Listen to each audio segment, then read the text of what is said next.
Sudah Kak, udah terlihat. Oh ya, sip. Oh ya, teman-teman, selamat pagi. Eh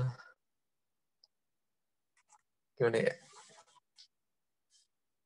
Sebenarnya perkenalkan, namaku Bagas dari kelas 3 SE 5. Ini sebelumnya mohon maaf telat ini masuk ke Zoom-nya.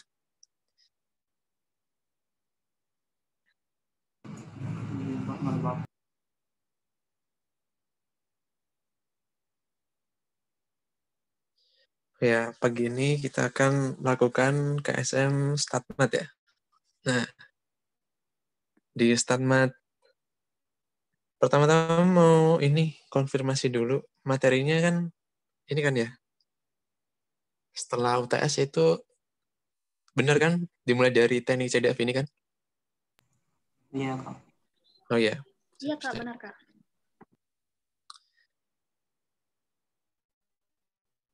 Ya, mari kita mulai saja. Nah, yang pertama itu di materi StatMat setelah UTS itu membahas mengenai ingin diketahui, salah satunya ingin diketahui nih, bentuk distribusi dari fungsi dari Pubacak. Nah, sebelumnya kan kayak X-nya aja gitu kan. Nah, setelah UTS ini kita disuruh untuk menganalisis peluang fungsi dari distribusinya sendiri, misalnya entah itu X kuadrat, Y sama dengan X kuadrat, terus Y sama dengan X plus 1, dan lain-lain. Nah, caranya adalah melakukan ini. Ada beberapa teknik untuk melakukannya. Yang pertama, teknik CDF. Di mana langkah pertama itu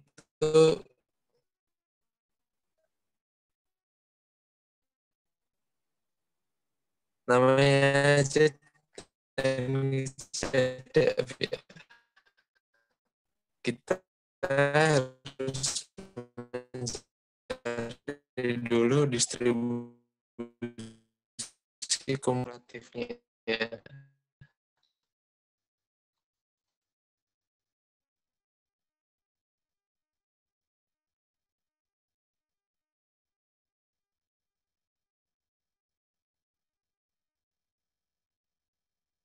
Kemudian biasanya digunakan X distribusi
Sorry, keputus.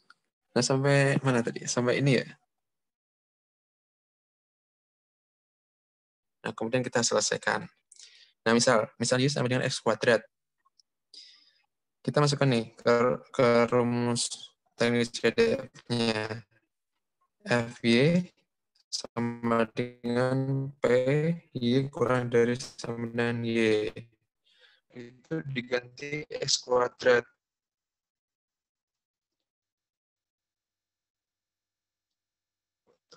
Nah, di sini hati-hati sama domainnya sih. Nah, kan kita harus mengubah ke dalam bentuk X sama dengan kan. Nah, kalau X kuadrat ini kan bukan salah satu min akar Y, kurang dari sama dengan Y, kurang dari sama. Nah, misalnya Y sama dengan, nah itu enggak Y sama dengan peluang. Ini bisa saya cek sih.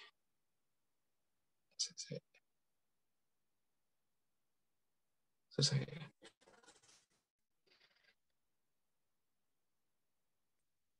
Tinggal peluang dalam kurung X min 1 kurang dari sama dengan Y. Terus min 1-nya dipindah ruas ke kanan. Jadi peluang X kurang dari sama dengan Y plus 1. Gitu aja sih.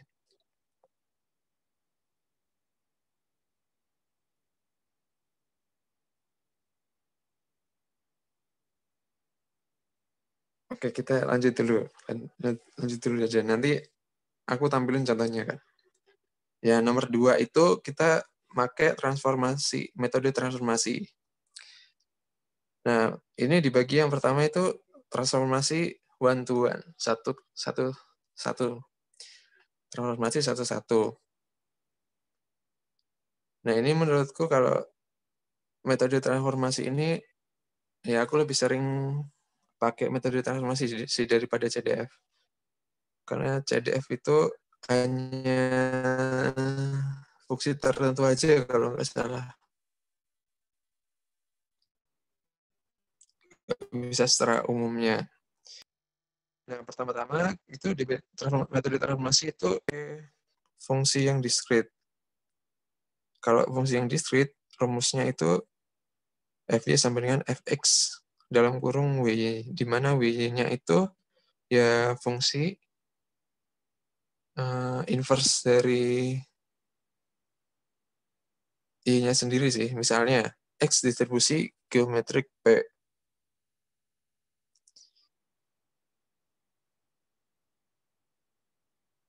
Di mana kita ingin mencari fungsi distribusi Y sama dengan X-1. Nah, dengan cari teknik CDF, itu F besar Y dalam kurung Y itu sama dengan Fx, tinggal diganti dalam kurungnya. Nah, X-nya kan sama dengan Y plus 1. Nah, tinggal diganti Y plus 1, terus sama dengan, nah, awalnya distribusi geometri kan P dikali Q dipangkat X min 1. Nah, X-nya diganti Y plus 1, jadinya PQ pangkat Y. Nah, hati-hati juga dalam menggunakannya, karena selain fungsi distribusinya berubah, juga domainnya berubah. Awalnya geometri kan dimulai dari 1, 2, 3 kan. Nah, Y-nya ini masukkan dari awal X min 1, berarti dari Y sama dengan 0, 1, 2.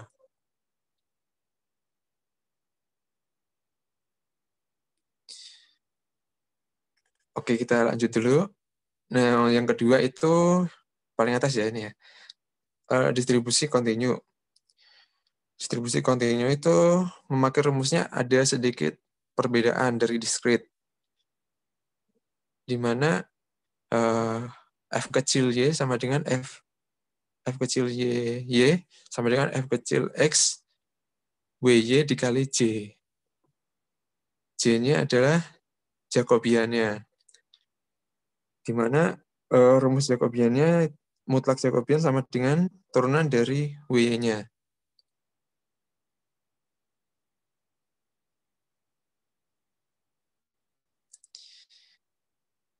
Nah, untuk yang kedua itu fungsi tidak satu-satu.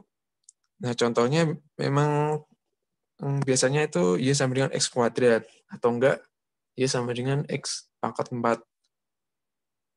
Pokoknya yang input ke outputnya itu jadi positif semua. Misalnya dari minus, kan dikuadratkan jadi positif. Kita ambil contoh di sini, misalnya fungsinya Y sama dengan X kuadrat. Pastinya langkah pertama kan kita harus mengubah ke dalam bentuk X sama dengan kan. Berarti X sama dengan plus minus akar Y. Itu langkah pertama. Langkah kedua, kita harus mencari Jacobian, di mana Jacobiannya itu turunan dari X-nya itu sendiri. Nah, turunan dari plus minus akar Y itu 1/2 akar Y. Nah, di sini yang dipakai itu mutlaknya. Jadi plus minusnya nggak ngaruh, jadi 1/2 akar Y jadinya. Nah, di mana fungsi akhirnya itu Fy sama dengan Fx akar Y dikali Jacobian plus Fy dalam kurung min akar Y dikali Jacobian. Jadi ada perbedaan rumus dari yang rumus satu-satu. Kalau rumus yang nggak satu-satu itu ada 2 gitu loh. Ada 2 bagian yang dijumlahkan. Gitu.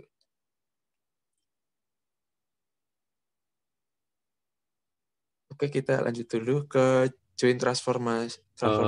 Izin tanya, Bang. Oh iya, boleh. Itu kenapa bukan fx ya?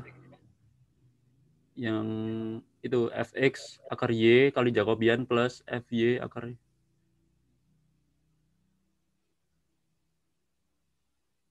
Yang itu. Kenapa bukan? Kenapa bukan fx? Kan ini loh. Fy sama dengan fx akar y dikali Jacobian ditambah Oh fy. iya. Sorry. Itu typo. Sorry. Maaf, terima kasih ya koreksinya. Ya. Maksud saya fx. Ya, fx negatif akar y dikali Jacobiannya. Oke.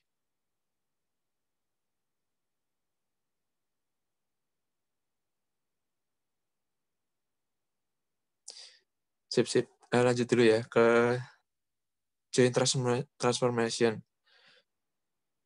Nah, selain untuk yang... Nah, ini ada perbedaan nih. Kekurangan CDF itu hanya satu transformasinya itu... fungsinya itu harus cuma dirinya sendiri. Maksudnya, X sama dengan difungsikan ke... apa ya namanya? Fungsi dari diri sendiri. Nah, sedangkan kalau di metode transformasi ini bisa 2 Pobacak atau lebih bahkan. Tapi umumnya kalau yang dipakai di setelah UTS ini sampai 2 Pobacak sih. Misalnya Y ada fungsi Y1 sama dengan X1 plus X2. Kan ada 2 Pobacak yang dijadiin fungsi ke dalam Y1 kan. Nah, ini bisa menggunakan metode transformasi. Tapi di sisi lain kan kita harus mencari Jacobian. Nah, Jacobian itu kan harus berbentuk matriks yang kotak gitu kan. Jadi kita harus mendefinisikan satu lagi fungsinya, meskipun nggak disuruh sih. Misalnya pertanyaannya nyuruh nyari distribusi dari Y1 aja. Nah, tapi sebelum itu kita harus sebelum menuju ke sana kita harus menambahkan satu fungsi lagi, yaitu Y2 sama dengan X1 untuk mencari Jacobiannya itu sendiri. Di mana kalau lebih dari satu gini, misalnya contoh ya, yang join 2, X1, X2, Jacobiannya itu rumusnya kayak gini. Mutlak do X1 per do Y1, terus di kanannya itu do X1 plus do Y2, nah, dan di bawah do X2 per do Y1, do X2 per do Y2. Gitu. Di mana rumus joinnya itu F Y1 Y2 sama dengan F X1 X2 dalam kurung itu maksud saya itu dalam bentuk X1 X2-nya dikali Jacobiannya.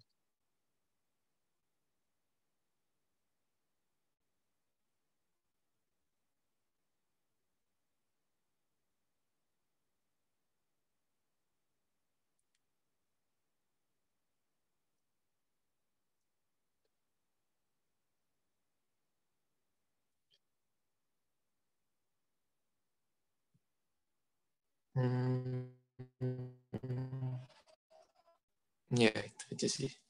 Jadi pertama kalau ada soal permasalahan gini, yang ada dua pembacak itu kita pertama nyari join distribusinya dulu, kemudian yang persamaan Y1 sama dengan X1 plus X2, kemudian ada persamaan 2Y2 sama dengan X1, diubah menjadi X1 sama dengan X2 sama dengan. Kemudian cari Jacobian mutlaknya, kemudian masukkan ke fungsinya itu sendiri. Fungsi Fy1Y2 sama dengan Fx1X2 dalam bentuk X1 X2 dikali Jacobian. Nanti misalnya kalau disuruh, kan ujung-ujungnya misalnya disuruh nyari distribusi dari Y1. Nah, kita udah dapat nih join-nya. Nah, kita tinggal marginalkan. Marginalkan kita bisa sehingga bisa didapat fungsi Y1-nya.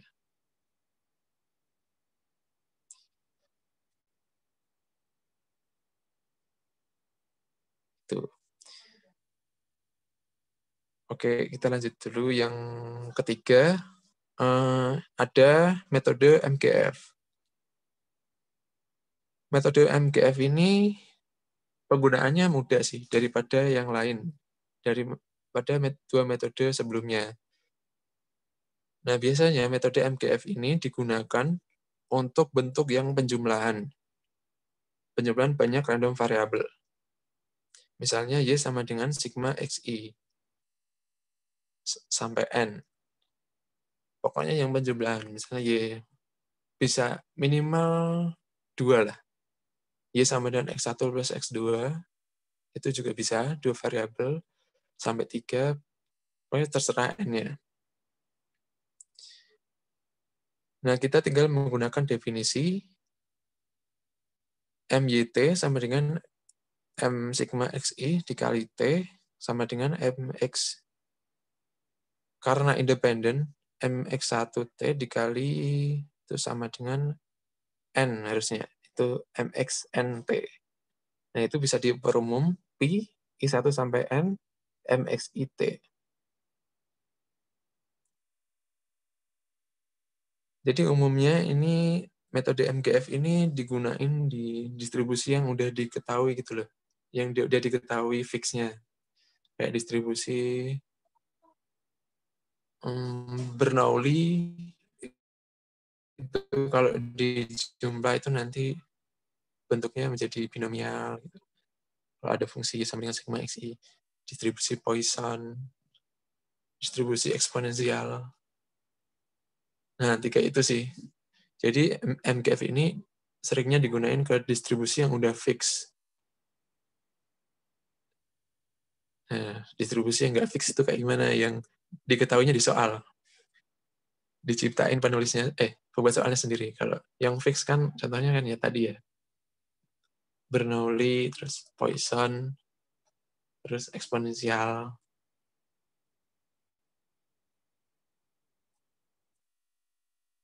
Nah, Poisson itu biasanya kalau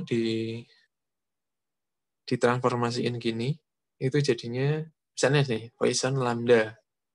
Ntar jadi, kalau misalnya di fungsi Y sama dengan sigma XI, sampai N itu nantinya Poisson N lambda. Nah, satu lagi eksponensial. Itu misalnya eksponensial beta. Kalau ditanyain fungsi distribusi, misalnya Y sama dengan sigma SI, terjadinya gamma beta, N. Gitu. Oke, nanti saya jelasin di contoh. Saya juga nyiapin contoh nanti. Oke, kita lanjut dulu ke materi selanjutnya, itu order statistik atau statistik terurut ya. Nah, statistik urut itu statistik yang telah diurutkan ke dalam bentuk kayak gini. Misalnya ada perubahan acak yang masih urutannya ngacak gitu. X1, X2, X3 sampai Xn itu diurutkan menjadi fungsi dalam Y. Nah, urutannya itu Y1 kurang dari Y2 kurang dari sampai dengan YN. Di order statistik ini biasanya ditanya nih, fungsi minimum, maksimum. Nah, di silabusnya saya baca ternyata ada ditanya fungsi dari mediannya. Yang pertama fungsi minimum ya. Minimum ini disimbolkan G1, Y1. Itu kita tinggal pakai rumusnya aja. Kita tinggal hafalin sih. Nggak usah hafalin kan. Kalian open book. Ya, tinggal disiapin catatannya. Nah, rumusnya itu N dikali 1 min F besar Y1 dalam kurung pangkat N-1 dikali fungsi PDF-nya FY1. Waduh, kebalik saya keterangannya. Harusnya itu min ya. G1. Kebalik kan, nggak fokus. Itu min ya? Maksudnya yang max itu maksudnya min. Kebalik sama yang bawahnya.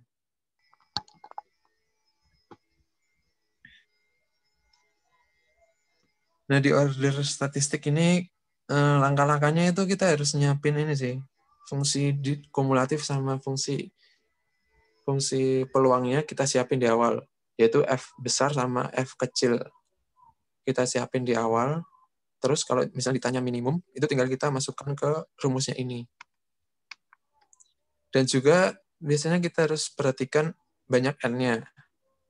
Ada juga soal yang diketahui sampai N, tapi ada juga yang N-nya itu angka, dalam bentuk angka. Misalnya sampai 5. Nah, misalnya diketahui bajaknya ada 5, berarti kita tinggal ganti N-nya sama dengan 5. Gitu.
Baik, teman-teman, kayaknya kakaknya masih ada kesalahan jaringan. Kita tunggu lagi ya.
Yang ke selanjutnya itu yang maksimum ya. Di dalam kurung yang pangkat N-1 itu. Kalau yang minimum tadi 1 min F besar.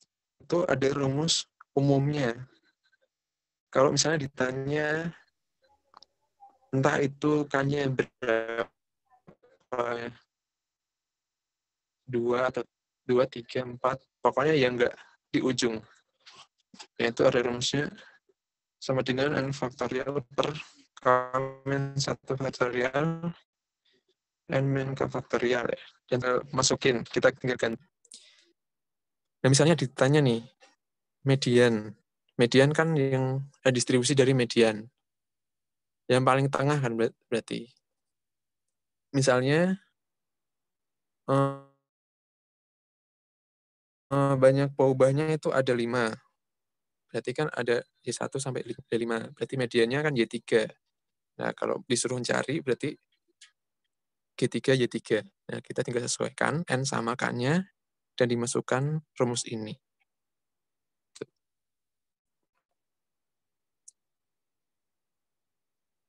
Sebenarnya di materi setelah UTS ini, ya aku cocokin sama silabusnya sih yang di buku BEN ya. Kalau teman-teman pakai buku itu. Itu cuma 2 bab ya. Bab yang pertama ini yang aku bikin filenya ini mengenai fungsi dari random, dan juga bab yang kedua itu nanti tentang ini, statistik dan sampling distribution. Nah, ini yang bab pertama dulu. Nah, ini sudah saya jelaskan semua.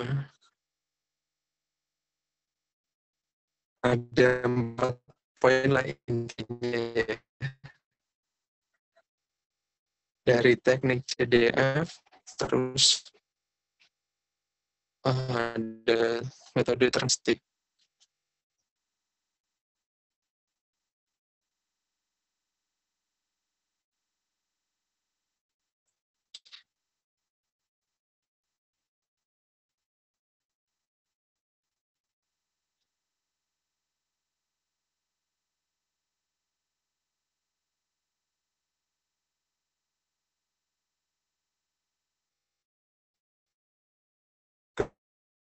Ketiga metode ini punya, iya sih, tergantung fungsinya kalau menurut saya. Nah, tapi yang MGF cuma gitu.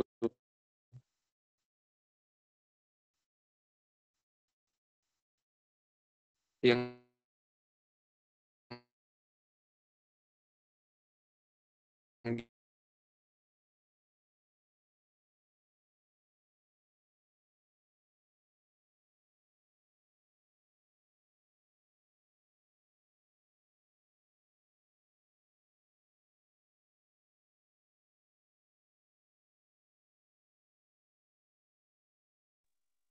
ya kayak gitu sih.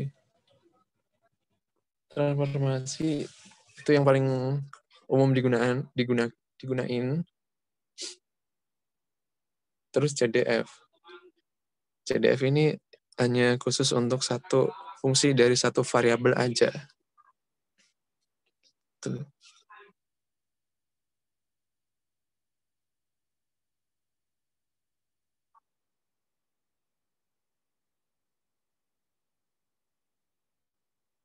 Nah, di sini saya juga sudah menyiapkan beberapa contoh soal ya.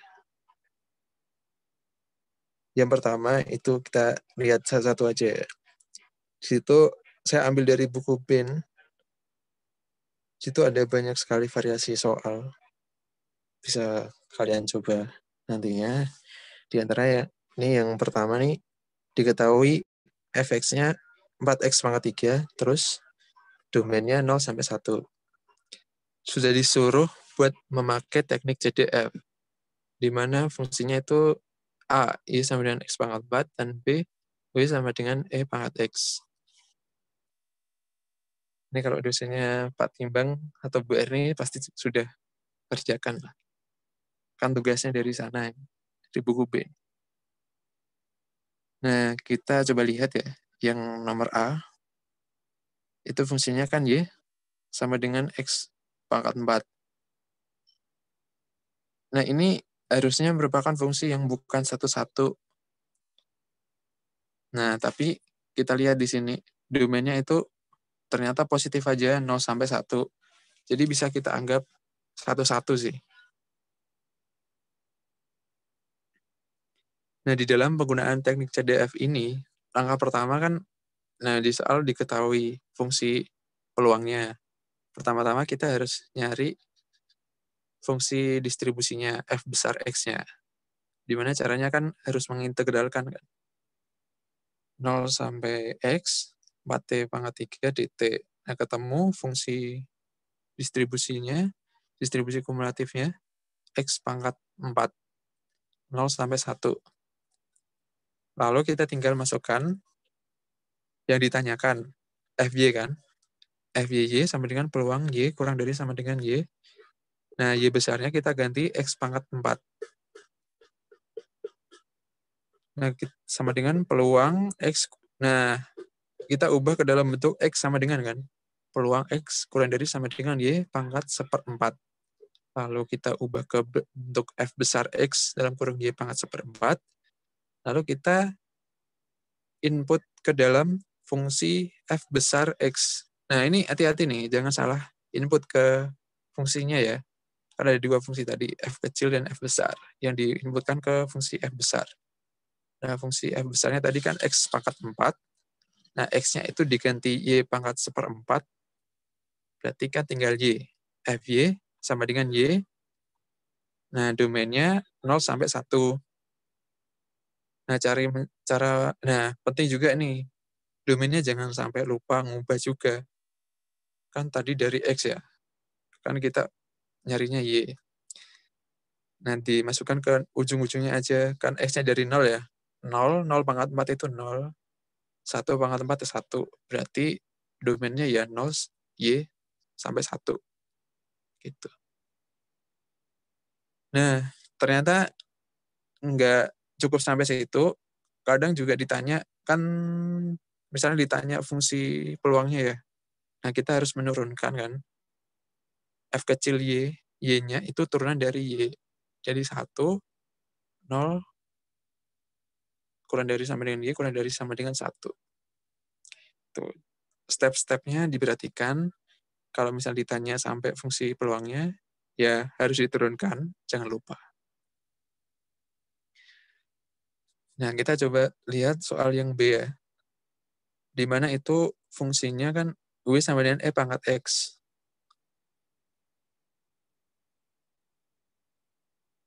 Lagi-lagi karena berhubungan ya, sama soal yang sebelumnya, kita kan udah mencari fungsi distribusinya, F besarnya. Jadi stepnya kita langsung ke F besar W sama dengan peluang W kurang dari sama dengan W. Di mana W-nya harus kita ganti E pangkat X. Kita pindah di sini. Nah, kan jadi X kurang dari sama dengan ln W kan. Nah, sehingga kita dapat F besar X ln W. Nah, kalau udah dalam bentuk F besar X dalam kurung ln W, kita tinggal substitusi ya ln W ke dalam fungsi kumulatif yang X tadi. Di mana tadi X pangkat 4. X-nya kita ganti ln W, jadi rumusnya ln W pangkat 4. Nah, lagi-lagi harus hati-hati, domainnya juga harus diganti kan. Awalnya domainnya kan 0 kurang dari sama dengan X kurang dari sama dengan 1. Nah, sedangkan transformasinya itu E pangkat X. Nah, pertama, E pangkat 0, 1 kan.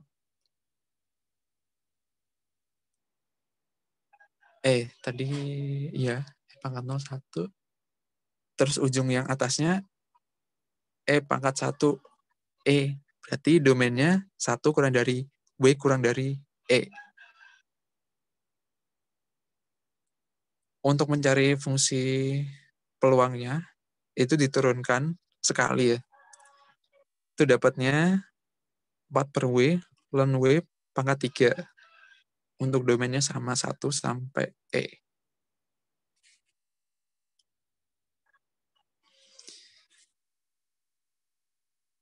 Ya, tidak terlalu sulit sih menggunakan fungsi teknik CDF ini sih. Yang penting hati-hati di itunya aja, di apakah dia fungsi satu-satu atau enggak satu-satu gitu. Yang enggak satu-satu itu contohnya yang X pangkat genap, X kuadrat, X pangkat 4. Tapi lagi-lagi harus lihat domainnya juga gitu. Kalau domainnya negatif sampai positif itu harus hati-hati. Nanti ada dua bagian lah dalam fungsi teknik CDF-nya. Nah, misalnya nggak disuruh pakai teknik CDF, itu akan lebih mudah pakai teknik yang kedua, transformasi sih. Ini nomor 2 ya. Ini bentuk fungsinya itu nggak satu-satu. Di sini ada contoh fx sama dengan x kuadrat per 24. Domainnya itu min 2, x sampai 4. Carilah PDF dari y sama dengan x kuadrat. Nah, x kuadrat lagi-lagi sering muncul sih, bisa-bisa. X kuadrat kita tahu kan nggak satu-satu ya. Nah, di situ harus hati-hati. Kemudian, di transformation method ini, cara langkah-langkahnya yang pertama itu kita harus nulis dulu sih. Y sama dengan x kuadrat. Terus kita ubah x sama dengan plus minus akar y. Terus kita cari Jacobiannya. Karena ini cuma satu ya, satu Pobacak fungsinya ya. Berarti turunan dia sendiri. Ya, mutlak Jacobiannya kan plus minusnya hilang, jadi seper 2 akar y.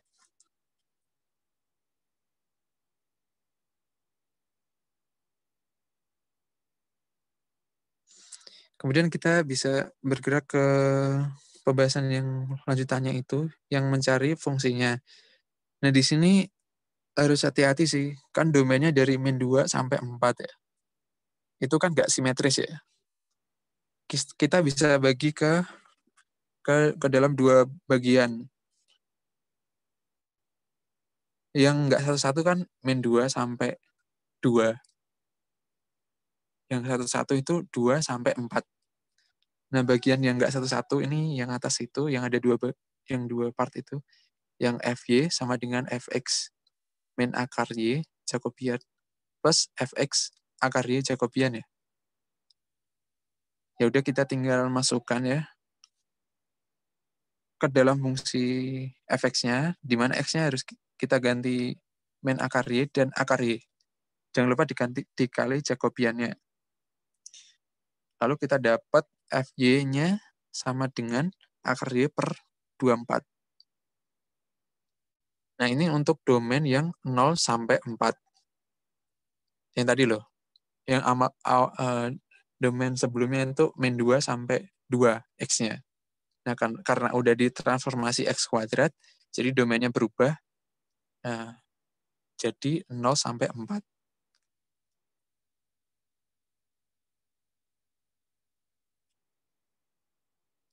Lalu yang bagian kedua, yang domainnya X-nya itu dari 2 sampai 4 ya. Ini kan ada ini kan satu-satu tuh. Jadi hanya satu bagian aja. Gitu sih. Jadi Fy sama dengan Fx akar Y dikali Jacobiannya. Jadi dapat akar Y per 48. Nah, domainnya 4 kurang dari sama dengan Y, kurang dari 16. Penulisannya akan lebih sempurna kalau dibikin itu loh, kalau fungsi piecewise itu loh. Ini saya kebetulan nggak bikin sih. Di bentuk yang piecewise itu, yang Fx sama dengan, terus ada domainnya, ini kan kurang dari 0, itu berarti fungsi peluangnya 0. Terus dilanjutin 0 sampai 4, terus 4 sampai 16. dan Y lebih dari 16 itu fungsinya 1. Itu lebih bagus sih, nilainya lebih full. Gitu.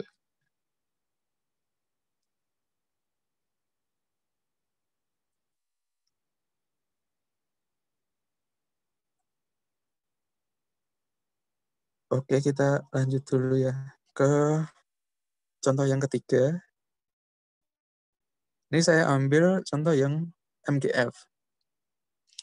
Itu ada 10 variabel ya, variabel acak X1 sampai X10, di mana XI-nya itu identik. Eksponensial, parameter betanya 2. Carilah MGF dari Y sama dengan sigma XI. Nah, udah ketahuan nih kalau bentuknya kayak gini dan distribusinya fix di awal, ya udah nggak disuruh pakai MGF ya kita enaknya ya pakai MGF. Yang B cari PDF of Y. Nah, jawaban yang pertama itu langkah pertama sih ini kita harus mencari MGF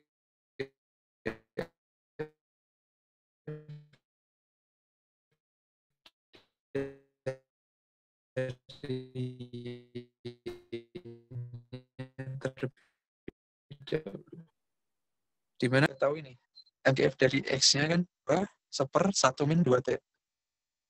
Jadi itu harus ngapalin juga nih fungsi MGF yang untuk 1/1 min theta ya nyebutnya ya. Kalau eksponensinya theta 2T. Misalnya T. Itu kita tulis diketahui MGF dari X-nya dulu. Itu kepotong ya. Nah, kan selanjutnya kita disuruh nyari MGF dari Y-nya kan. Di mana MGF dari Y-nya adalah sigma I sampai 10 XI ya. Nah, karena identik independen, jadi tinggal perkalian dari MGF X-nya aja. Atau bisa dituliskan Pi I sama dengan 1 sampai 10 MXI T. Nah, kalau dikali-kali identik itu kan, itu tadi bisa diubah dalam bentuk itu sih. 1/1 min 2T pangkat 10. Kan perkalian ya. Gitu. Jadi kita dapat fungsi MGF dari Y-nya itu 1/1 min 2T pangkat 10. Nah, yang kedua ditanya distribusi dari Y. Nah, ini kalau kita lihat MGF Y-nya kan udah mirip kayak MGF gamma kan. Di mana parameternya kan betanya 2, terus alfanya 10. Ini saya menuliskannya Y, distribusinya gamma 2,10. 2 ini alfa, 2 ini beta. Dikasih keterangan yang di buku Ben itu dibalik-balik gitu loh. Ada yang betanya duluan, ada yang alfanya duluan. Tapi ini kalau di sini maksud saya itu gamma, terus betanya 2, alfanya 10. Gitu.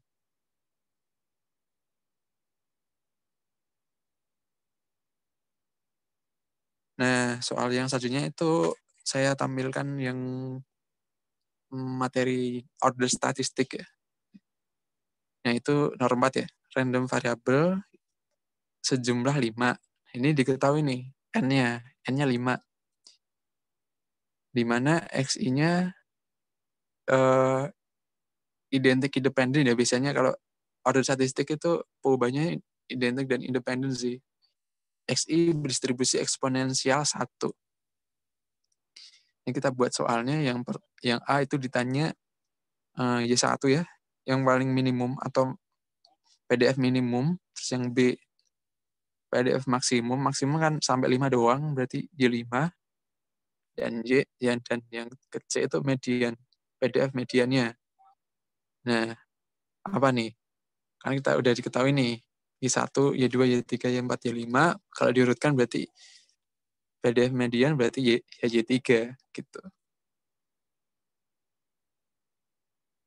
Nah, kecuali kalau N-nya ada 6. Itu kita harus nyari PDF mediannya itu agak nambah satu langkah lagi sih. Kan median kalau 6 ya misalnya ya. Berarti kan ada Y3 plus Y4/2. Itu mediannya ya. Nah, berarti dari order statistik kita nyari Y3-nya dulu, nyari Y4-nya dulu, terus kita ada fungsi baru lagi di mana mediannya itu misalnya katakanlah W sama dengan Y3 plus Y4/2. Nah, itu kan fungsi lain kan. Nah, kita bisa selesaikan pakai metode transformasi. Nah, bertubi-tubi langkahnya. Semoga aja nggak keluar. Ya udah kita bahas ini dulu. Nah, pertama kan diketahui N-nya 5, terus X-nya berdistribusi eksponensial 1. Langkah pertama dalam pekerjaan order statistik, kita harus menuliskan fungsi peluang dan fungsi kumulatifnya. Di mana F kecil harus kita tuliskan ya, fungsi peluangnya ya. Fx sama dengan E pangkat min X. X lebih dari 0. Kita udah tulis, terus kita harus mencari fungsi distribusinya. F besar X. Nah, kita bisa cari ya, dengan cara mengintegralkan 0 sampai X, E pangkat min T dt. Nah, dapatnya 1 min E min X, di mana X-nya lebih dari 0. Langsung kita bisa melihat di pertanyaan yang A, ditanyakan minimum ya, GY1 berarti. Kita tinggal masukkan ke rumus yang diketahui tadi, di mana N dalam kurung 1 min F besar, dalam kurung, tutup kurung pangkat N-1 dikali fungsi PDF-nya. Nah, di sini kita bisa input aja, karena N-nya diketahui 5, berarti 5 dalam kurung 1 min F besarnya 1 min E pangkat X ya. Kita masukin di situ, tutup kurung pangkat N-1, 5 min 1, berarti 4. Dikali PDF-nya, E pangkat min X tadi, berarti E pangkat Y1. Nah, itu tinggal diganti aja, X-nya sama Y1. Nah, kita tetap pakai distribusi Fx, tapi X-nya diganti sesuai yang kita cari, Y1 misalnya. Berarti kan tinggal disubstitusi di situ. Setelah itu bentuk itu bisa kita sederhanakan jadi 5 dikali E pangkat min Y1 ya. Pangkat 4 dikali E pangkat min Y1. Terus sama dengan 5 dikali E pangkat min 5 kali Y1. Di mana Y1-nya lebih dari 0. Nah, kalau kita lihat itu distribusinya mirip dengan eksponensial 1/5. Eksponensial dengan parameter 1/5. Bisa juga kita tuliskan Y1 distribusi eksponensial 1/5.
Ya, kita lanjut. Ya, aduh. Ini suara saya masih kedengeran, kan? Masih, Oke. Kak. Sorry, tadi ada dialog orang tua saya. Tuh, masih kedengeran kan?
Oke.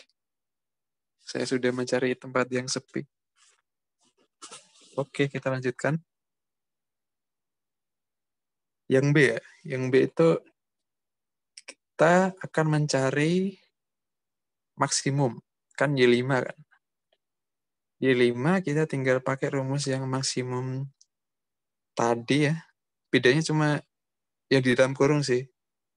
Yang minimum kan 1 min. Nah, yang maksimum ini langsung aja pakai F besarnya. Nah, kita tinggal masukkan ke rumus ya. Jadi 5 dalam kurung. Ini yang B, soal yang B ya. Y5 sama dengan 5 dalam kurung F-nya 1 min E pangkat min 5 tutup kurung pangkat 4 dikali fungsi F kecil E pangkat min Y5. Nah, karena udah nggak bisa diapa-apain lagi, ya udah sampai itu aja. Nah, itu aja deh fungsinya sih. Dimana Y5-nya lebih dari 0. Udah. Terus yang ketiga, misalnya ditanya median ya. Median itu Y3 ya. Karena ini N-nya ada 5, berarti Y3 ya.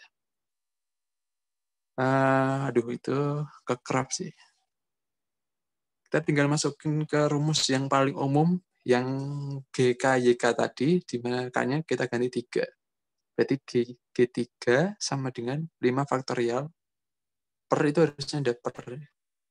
Nah, per 2 faktorial kali 2 faktorial dikali 1 min E pangkat min Y pangkat 3 pangkat 2, itu kalau nggak salah K min 1, F di pangkat K min 1, K-nya kan 3 min 1, 2, sehingga 1 min E pangkat min Y3 pangkat 2, terus dikali F kecil ya. F kecil atau F besar ya? Rumusnya apa tadi? Nanti kalian cek ya. Saya kok nggak yakin. Pangkat N min K. 5 min K. K-nya kan 3. 5 min 2. 5 min 3, 2. Berarti E pangkat min Y3 dipangkat 2 dikali fungsinya. Fungsi peluangnya E pangkat min 3. Nah, itu. Udah, kita bisa rumuskan jadi 30 dalam kurung 1 min E pangkat min 3 min Y3 tutup kurung 2 dikali E pangkat min 2 Y3, di mana Y3-nya lebih dari 0.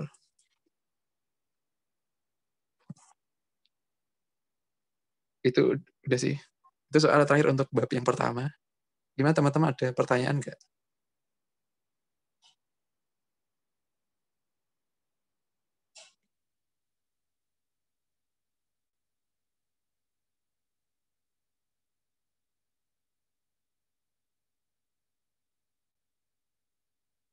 Wah, sepertinya tidak ada.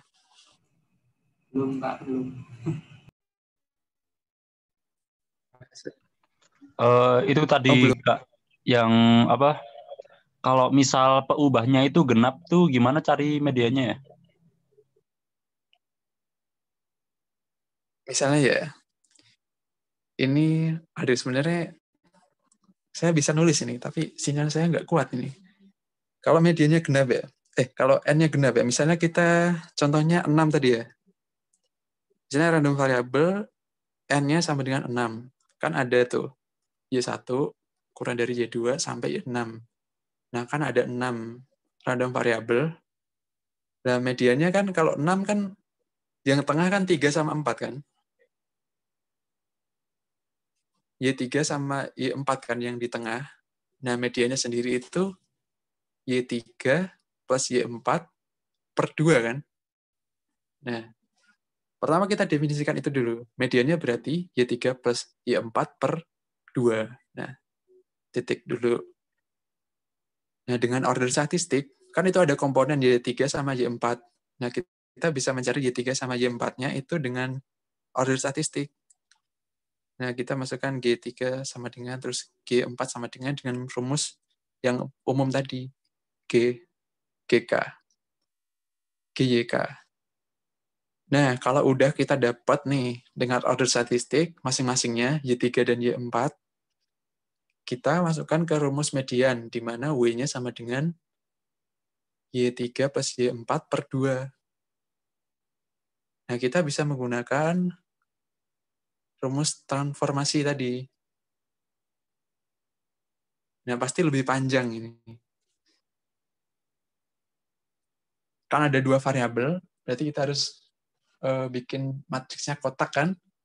Kita tambah 1 fungsi lagi.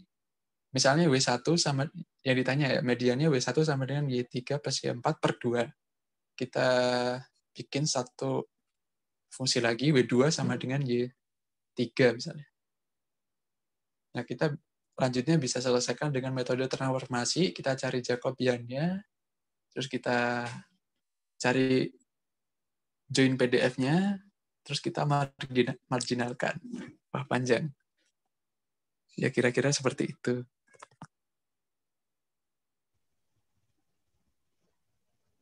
Oke, makasih Kak. Oke, sama-sama. Ini BTW teman-teman diajar siapa ya?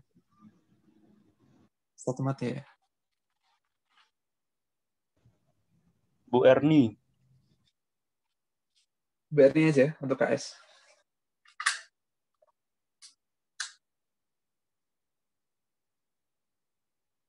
Ya, saya juga dulu diajar Bu Erni sih.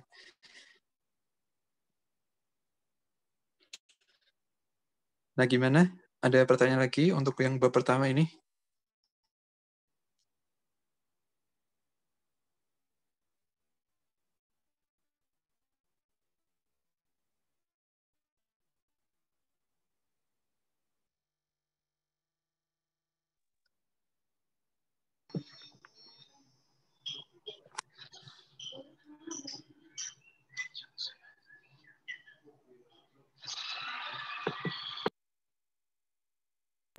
Silakan jika ada yang ingin ditanyakan bagi teman-teman.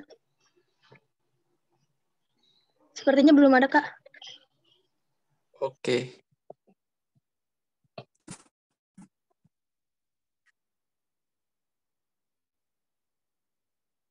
Woi, ya udah kita masuk ke bab yang kedua sih.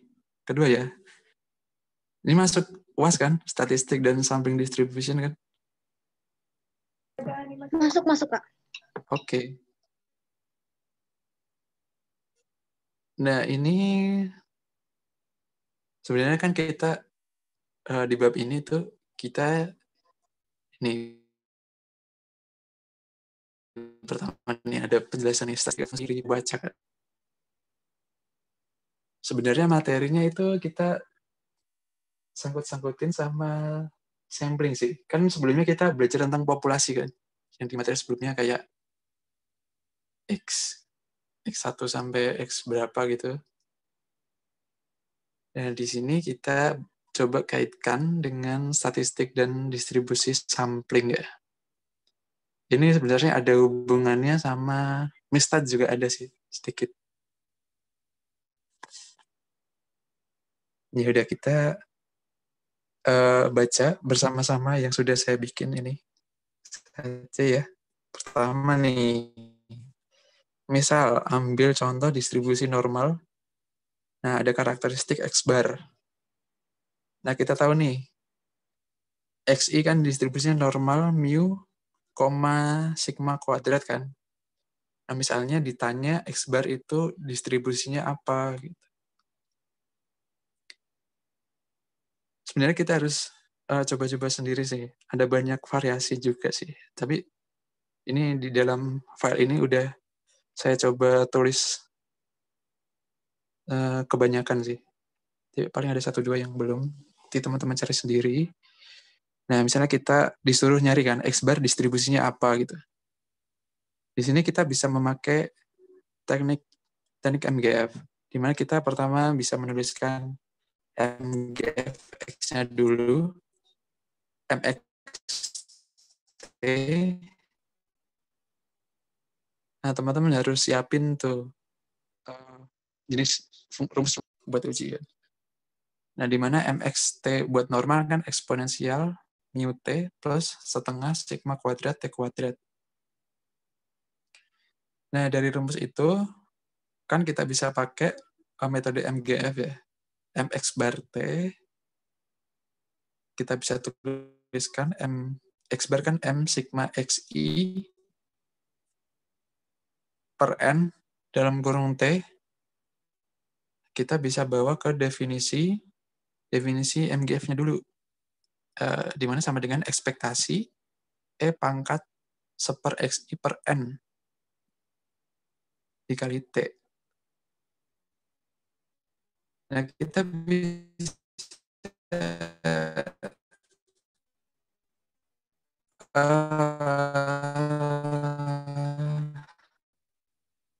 modif sama kurung E pangkat sigma X. Nah, masukin ke bagian T-nya. Sehingga bisa didapatkan sama dengan M sigma XI dalam kurung T per N. Nah, per N-nya itu ada dalam T-nya sekarang. Ya udah, karena tadi kan pastinya IID kan ya. Berarti kan kita bisa tulis perumumannya jadi Pi I sama dengan 1 sampai N MXI dalam kurung T per N. Nah, bentuknya udah mirip ke distribusi normal kan, di mana MXT-nya tadi udah diketahui, harusnya kita bisa masukin aja ke rumusnya. Nah, ini harusnya ada satu langkah nih, tapi nggak aku tulis nih. Nanti ada banyak eksponensial gitu. Ini kan yang nggak tulis eksponensial satu kan, satu eksponensial aja kan. Nantinya harusnya ada eksponensial kali eksponensial banyak gitu sampai n. Nah, karena kan eksponensial kalau dikali-kali kan jadi pangkatnya jadi nambah kan. Makanya itu jadinya sama dengan eksponensial dalam kurung n mu t per n plus setengah n sigma kuadrat t kuadrat per n kuadrat.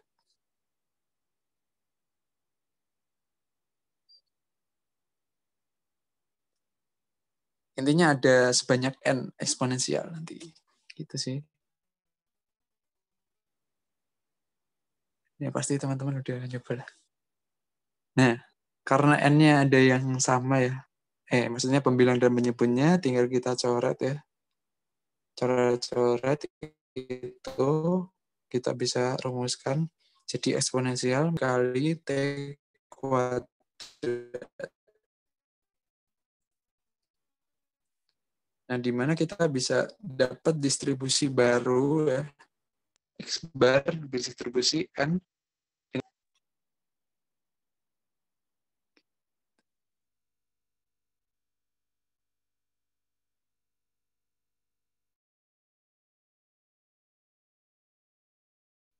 Wah, kok ada nomor 2 ya? Padahal nggak ada nomor satunya. Ya udah, nomor 2. Misalnya ada kasus. Misal X berdistribusi normal baku 0,1 ya. Nah, kira-kira X kuadratnya itu distribusinya apa gitu. Nah, jawabannya itu distribusinya chi-square. Chi-square 1. Nah, caranya gimana? Nah, ini kita nggak bisa pakai nih metode MGF. Kita harus pakai metode transformasi. Karena ini bentuknya juga nggak satu-satu kan. Jadi ada 2 bagian. Itu makanya ada rumus FY-nya fx min akar y Jacobian plus fx dalam kurung akar y Jacobian. Nah, kita harus ingat dulu metode transformasi. Y-nya kan misalnya sama dengan x kuadrat. Nah, di sini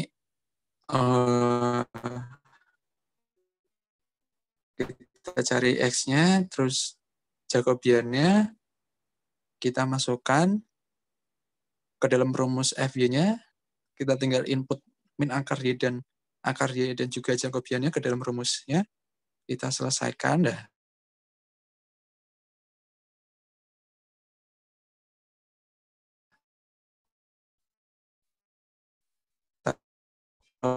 Itu tuh pangkat setengah gamma setengah y pangkat setengah min 1 dikali e pangkat. Nah, ternyata itu mirip rumus distribusi gamma kan. Alfanya itu alfanya berapa di sini ya? Alfanya setengah, betanya 2. Jadi kita bisa tulis Y distribusi betanya 2 ya. Alfanya setengah. Nah, ternyata distribusi gamma dengan parameter beta sama dengan 2 itu sama dengan distribusi chi-square. Perumumannya sih, saya nulisnya itu. Perumumannya di bawahnya kan. Y distribusi gamma 2,V/2 itu distribusi chi-square di mana chi-square dengan parameter V. Nah, di kuadratnya distribusinya chi-square 1.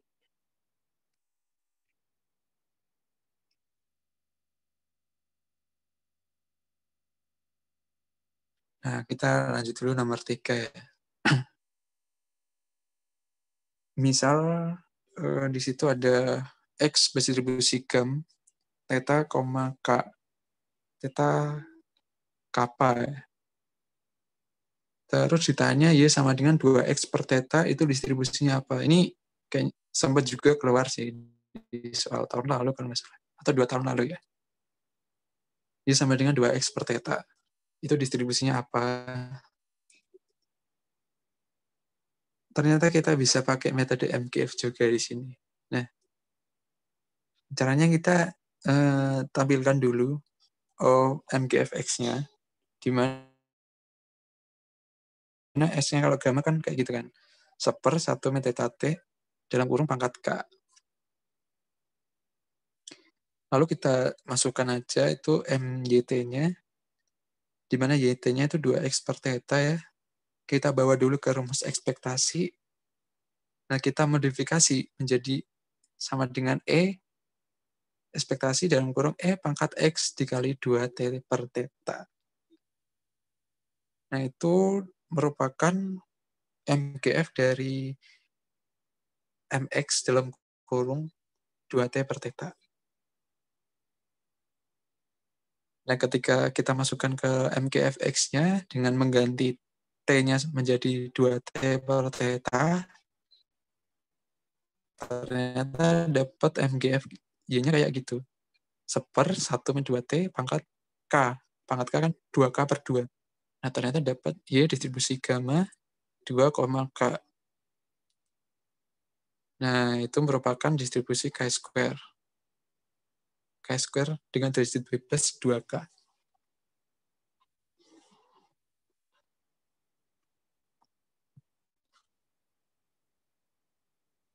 Nomor 4, bentuk yang sering muncul nih. Ini aku Bu Erni dikasih tahu sih. Maksudnya diterangin caranya. Dulu saya ingat sih. Disuruh nyari distribusi N-1 S kuadrat per sigma kuadrat. Itu distribusinya apa? Atau itu disuruh membuktikan N-1 S kuadrat per sigma kuadrat itu distribusi chi-square N-1. Nah, kita ke bentuk yang sering muncul dulu itu di bawah kalimat itu ada ini kan. Sigma I sama dengan 1 pangkat N dari dalam kurung XI min mu kuadrat per sigma kuadrat. Itu kita bisa bayangkan sendiri sih. Itu kenapa kok bisa chi-square N gitu kan. Caranya itu gini, satu-satu kita bisa lihat bentuk X I min mu per sigma itu kan normal baku kan. Nah, normal baku kan Z 0,1. Z distribusi normal 0,1. Nah, ketika dikuadratkan itu kan jadi chi-square 1. Nah, chi-square 1 ketika ada bentuk sigma gitu, sigma I sama dengan 1 sampai N dari chi-square 1, itu jadinya chi-square N. Dan baris yang kedua itu misalnya N dalam kurung eksperimen mu dalam tutup kurung kuadrat per sigma kuadrat. Nah, ini sama sih. Tapi ini kan dari distribusi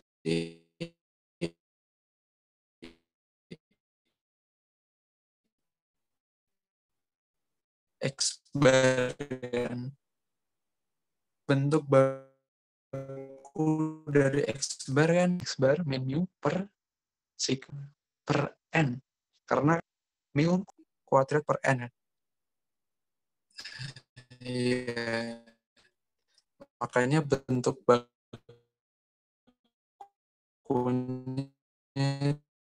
itu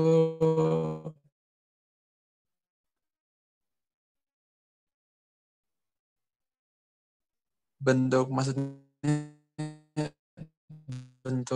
bakunya itu X bar min mu per sigma square 1. Lalu kita bisa buktikan di situ kan, buktikan N1 S kuadrat per sigma kuadrat, apakah itu berdistribusi chi-square N1. Nah, caranya itu kita uraikan satu-satu sih. Kita tulis lagi N-1 S kuadrat per sigma kuadrat, S-nya kita ganti. S-nya kita ganti sigma X min X bar kuadrat per N-1. Itu kan rumus X kuadrat ya. Itu ada di tengah tuh.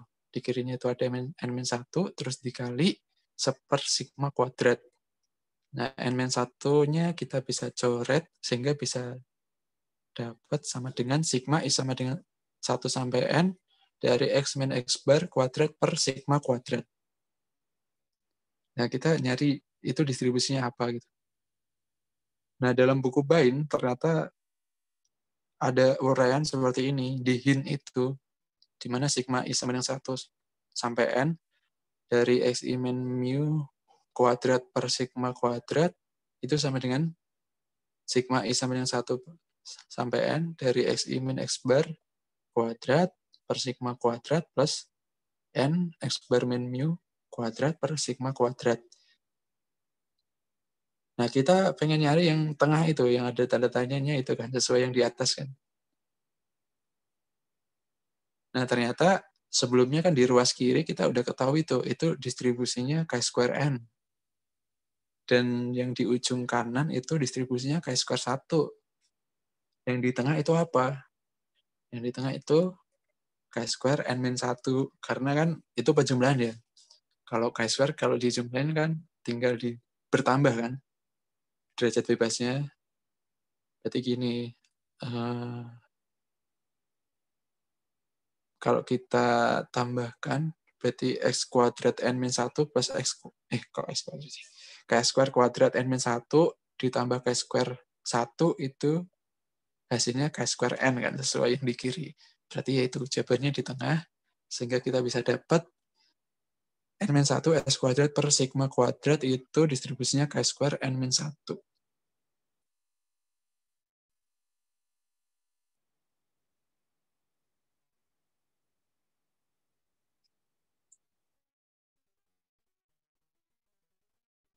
Nah, juga diajarin distribusi T. Itu distribusi T itu ternyata itu dari teoremanya itu merupakan transformasi dari normal dan chi-square, di mana T itu sama dengan Z per akar V per V kecil, di mana V besar itu distribusinya chi-square dengan derajat bebas V kecil. Nah, itu berdistribusi T dengan derajat bebas V. Belibet saya ngomongnya. Nah, misalkan buktikan nih. Nah, kan yang saya bilang tadi kan kayak di Mestat juga kan ada distribusi T juga yang dipakai dalam pengujian. Nah, itu disuruh membuktikan X bar min mu per S per akar N itu distribusinya T N-1. Nah, caranya seperti ini. Kita tuliskan dulu X bar min mu per S per akar N sama dengan X bar min mu per akar. Nah, kita masukkan ke dalam akar ya, S kuadrat per N. Kita di sini harus kreatif dengan memasukkan unsur atau komponen sigma per akar N di masing-masing pembilang dan penyebutnya. Supaya kita dapat bentuk yang kita inginkan, yaitu distribusi T. Nah, kalau kita lihat di atas kan saya itu kalikan dengan 1/, sigma per akar N untuk pembilang dan penyebutnya. Sehingga dapat itu, yang pembilang kan dapat distribusinya Z kan, normal baku, terus itu yang di bawah di dalam akar itu, kan ada N di atas, N di bawah, tinggal coret, harusnya tinggal S kuadrat per sigma kuadrat. Terus dimodifikasi lagi jadi Z per akar N-1 S kuadrat per sigma kuadrat per N-1. Sebelumnya udah kita ketahui kalau distribusi N-1 S kuadrat per sigma kuadrat itu chi-square N-1. Sehingga dapat bentuk kayak gitu, Z per akar chi-square N-1 per derajat bebasnya, ya distribusinya T. N-1. Gitu. Ini kayaknya yang terakhir.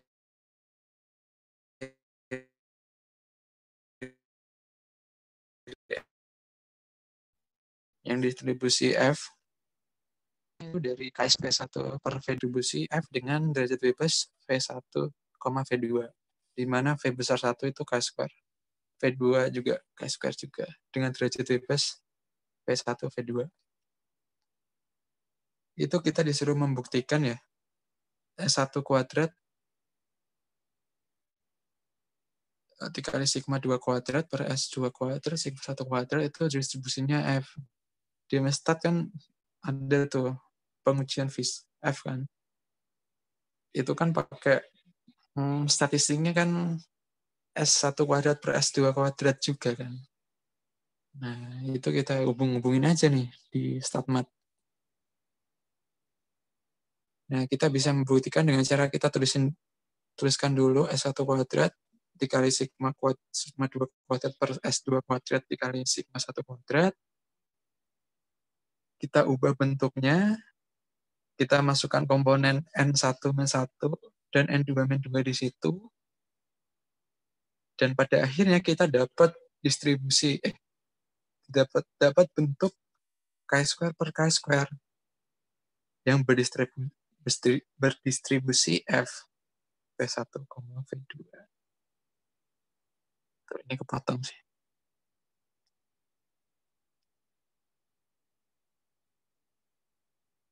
Itu udah selesai.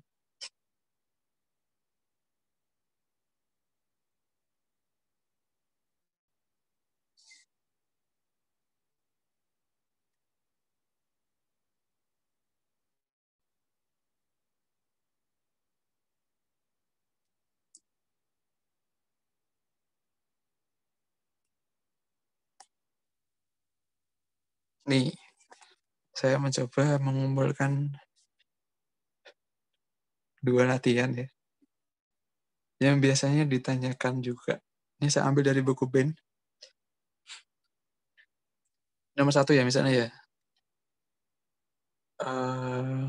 Pokoknya di sampling distribusi ini berhubungan dengan sampling lah. Di mana diketahui misalnya ZI itu distribusi normal baku. Ditanya peluang dari sigma I sama dengan 1 sampai 16 ZI kuadrat kurang dari 32. Nah, caranya gimana? Ini nggak usah bingung ya. Kita harus nyari, kalau gini ya misalnya ya, kan intinya kalau ditanya peluang, pastinya di ruas kiri itu coba acak. Jadi intinya kita harus mencari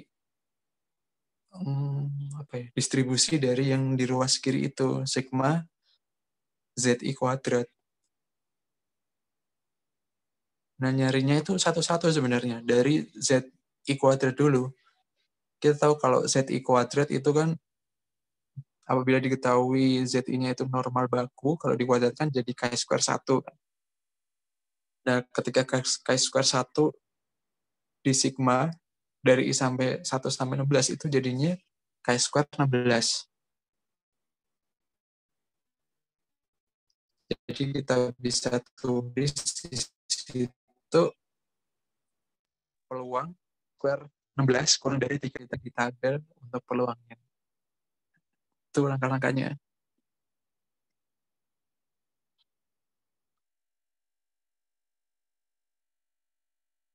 Lanjut dulu yang kedua.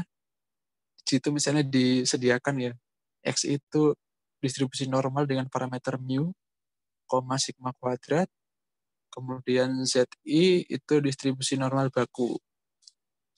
Kita disuruh mencari, misalnya yang A, Z1 kuadrat per Z2 kuadrat. Kita tahu kalau Z itu normal baku ya, berarti kalau dikuadratin ya jadi Chi-square 1 ya. Berarti Chi-square 1 per Chi-square 1 harusnya itu. Nah, kalau ada 2 komponen Chi-square yang dalam bentuk pembagian gitu kan, kita ingat aja langsung. Itu distribusinya F.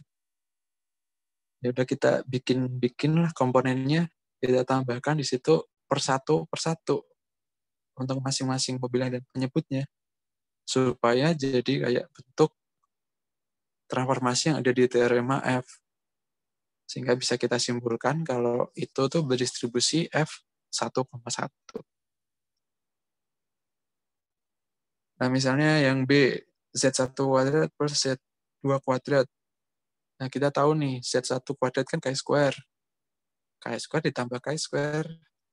Itu hasilnya, ya tinggal distribusinya dijumlahkan. Jadi Chi-square 2. Yang C, itu ditanya sigma XI min mu kuadrat per sigma kuadrat plus sigma I sama dengan 1K ZI min Z bar kuadrat. Nah, kita tahu kalau di yang ruas kiri itu kan distribusinya Chi-square N kan. Kita ingat-ingatnya aja dia pakai mu. XI min mu. Kalau XI min X bar itu Chi-square N min 1. Nah, ini kan min mu, jadi Chi-square N aja. Ditambah, kita harus cari distribusi dari sigma I sama dengan 1 kali K dari ZI min Z bar kuadrat. Nah, ini kan mirip-mirip kan? Mirip-mirip apa nih? Maksud saya.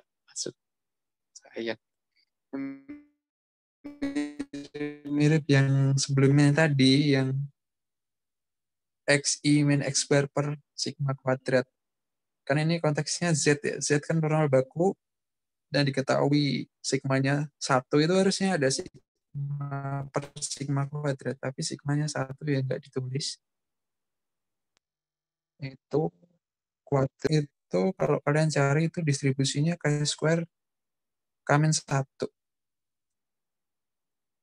Nah, itu I1 sampai N kan? I1 sampai K. Ya udah, kita sudah dapat K² N plus K² K-1 itu distribusinya K² N plus K-1.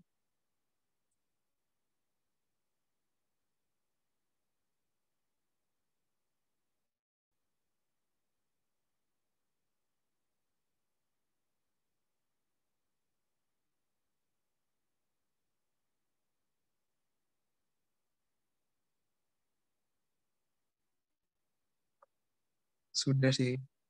Itu bab 2 sih. Nah, sebelumnya ada yang ingin ditanyakan?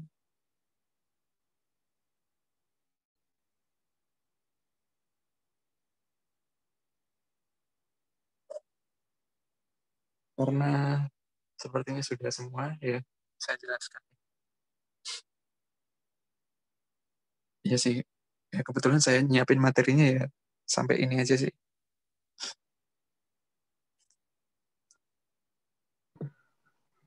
Iya, teman-teman, silahkan jika ada yang ingin ditanyakan, bisa langsung ditanyain sama Kak Bagas. Kak Bagasnya.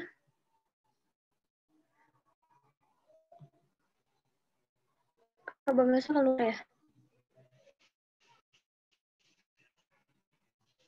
Oke, masuk Kak Bagasnya.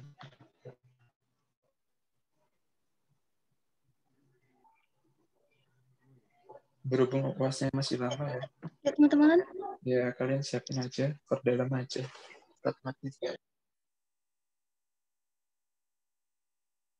Ya, silakan Mbak Moderator dipimpin diskusinya. Iya, Kak. Baik, teman-teman, ada yang ingin ditanyakan jika ada yang belum ngerti atau belum paham, mumpung ada kakaknya, bisa banget nih ditanyain. Kak mau nanya Kak, Oke. yang terakhir tadi itu gimana ya, jadi Q² K-1 itu masih bingung tuh Kak. Kan kalau yang tadi kayaknya ada apa nih, ada sigma kuadrat di bawah, nah itu kan nggak ada tuh, tapi kok bisa gitu. Itu sebenarnya kan kita ingat-ingat dulu yang ini sih.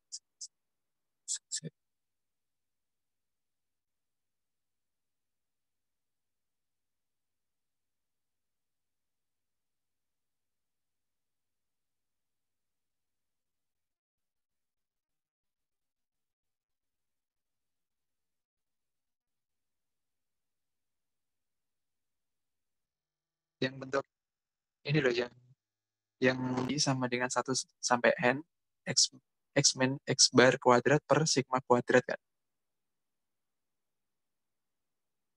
Itu ternyata kan distribusinya N-1. Nah, kalau kita bawa ke soal yang tadi, soal tadi kan sigma I sampai K, I1 sampai K, terus dalam kurung Z, tadi apa ya? ZI min Z bar kuadrat kan. Nah, bentuknya kan sebenarnya mirip-mirip juga kan sama yang X ini kan, sigma I sampai N X min X bar kuadrat per sigma kuadrat. Cuma bedanya tadi kan pakai Z aja. Nah, di Z kita tahu kalau parameter sigmanya itu 1. Jadi tadi tuh harusnya ada per sigma juga. Tapi nggak ditulis sama si pembuat soal. Makanya harusnya tadi gini, sigma I sama dengan 1 sampai K. Dalam kurung Z I min Z bar kuadrat per sigma kuadrat. Nah, sedangkan sigmanya 1. Berarti nggak usah ditulis. Jadi yang ditulis dalam kurung ZI min Z bar aja kuadrat. Nah, bentuknya sama kayak gini kan. Jadi kita adopsi aja sebenarnya. Dan juga kalau kalian buktikan itu nanti ketemunya juga begitu sih. Jadi yang harus diingat-ingat itu di ruas kirinya. Di ruas kiri yang mana nih? Di ruas kiri yang dalam kurung. Kalau dalam kurung ruas kirinya statistiknya X bar, berarti pasti chi-square-nya N-1. Kalau misalnya di ruas kiri dalam kurungnya mu, berarti intinya tuh chi-square N aja. Itu sih yang saya ingin sampaikan. Sebenarnya sama aja tadi, cuma bedanya tadi pakai Z. Kalau yang ini pakai X aja. Yang punya parameter mu sama sigma kuadrat. Tuh, gimana? Sudah paham atau belum? Iya Kak, udah Kak. Makasih Kak. Oke.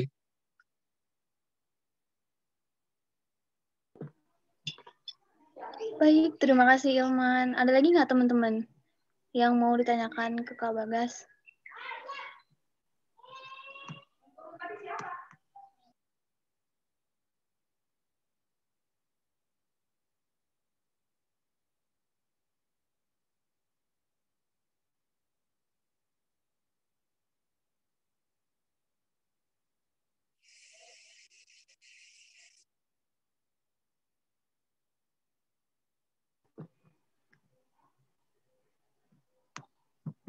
Yuk teman-teman, mumpung banget nih ada kakaknya di sini.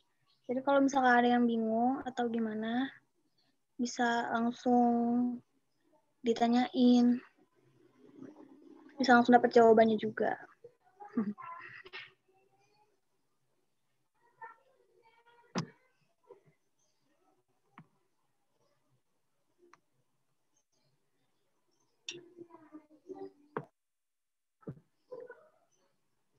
Nggak ada ya kayaknya. Sepertinya udah nggak ada, Kak. Oke. Ini gimana? Udah ditutup berarti ya? Iya. Ya udah. Materinya juga sudah saya kirim ya di grup juga tadi malam, udah di-up sama teman kalian juga. Terima kasih banyak, Kak.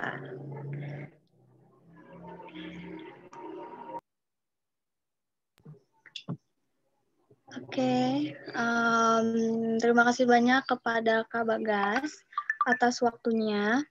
Ya, sama-sama. Ya, penjelasannya semoga bermanfaat ya untuk kita semua. Dan terima kasih juga kami ucapkan kepada teman-teman yang sudah meluangkan waktunya untuk KSM pada pagi hari ini. Saya, Yolanda Suri Asri, selaku moderator dan teman-teman pengurus angkatan yang lain juga berterima kasih dan mohon maaf sebesar-besarnya apabila ada kekurangan. Sekian, terima kasih. Wassalamualaikum.